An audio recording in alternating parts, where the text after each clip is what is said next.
આજે આપણે 19ના table short trick રીતે જોઈએ. તો 19નો ઘડિયા કોઈને પણ ના આવડે તો આપણે આ રીતે શોર્ટ ટ્રીક રીતે જલ્દીથી લખી શકીએ. તો 19નો પહેલાં આપણે એકી સંખ્યા લખીએ. 1, 3, 5, 7, 9, 11, ત્યારબાદ 13, 15, 17 ને 19.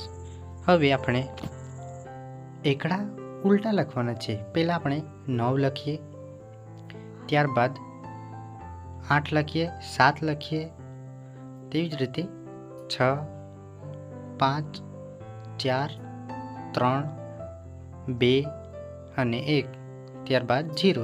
આ આપણો 19નો ઘડિયો થઈ ગયો. આવા જ વિડીયો જોવા માટે ચેનલને લાઈક અને સબસ્ક્રાઈબ કરી આપજો. Thank you.